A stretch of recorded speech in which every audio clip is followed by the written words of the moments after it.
বেসরকারি পলিটেকনিক সমূহের ল্যাব সুবিধা ও অতিরিক্ত অর্থ আদায় নিয়ন্ত্রণ এবং ইন্ডাস্ট্রিয়াল অ্যাটাচমেন্টের অর্থ প্রদান সহ ৬ দফা দাবি আদায়ে রাস্তায় নেমেছে কারিগরি শিক্ষার্থীরা।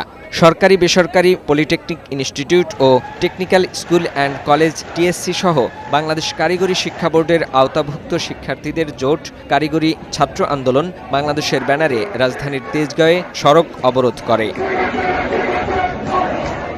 আন্দোলনের কারণে সকাল থেকে অফিসগামী মানুষের পড়তে হয় মহা দুর্ভোগে। লেগে যায় দীর্ঘ যানজট, যার প্রভাব পড়ে রাজধানীর বিভিন্ন সড়কেও।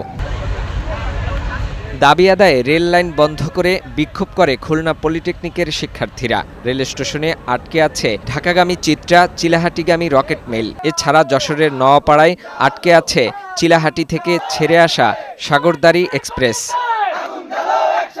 ৬ দফা দাবি আদায়ে ঢাকা চট্টগ্রাম মহাসড়কের কুমিল্লা কোটবাড়িতে মহাসড়ক অবরোধ করে অবস্থান নেয় কুমিল্লা পলিটেকনিক ইনস্টিটিউটের শিক্ষার্থীরা। বরগুনায় রাস্তা অবরোধ করে বিক্ষোভ মিছিল করেছেন পলিটেকনিক ইনস্টিটিউটের শিক্ষার্থীরা। ঝিনাইদহে সড়ক অবরোধ করে বিক্ষোভ করেছেন পলিটেকনিক ইনস্টিটিউটের শিক্ষার্থীরা। শহরের কেন্দ্রীয় বাস টার্মিনাল এলাকায় এ সড়ক অবরোধ করেন তারা। বন্ধ হয়ে যায় ঝিনাইদহ থেকে সকল রুটের যান চলাচল। এদিকে নরসিংদীর জেলা প্রশাসক ও পুলিশ সুপারের আশ্বাসে ২ ঘণ্টা পর ঢাকা সিলেট মহাসড়কের অবরোধ তুলে নিয়েছে পলিটেকনিক শিক্ষার্থীরা। ফাহিম মুনায়েম, বৈশাখী সংবাদ, ঢাকা।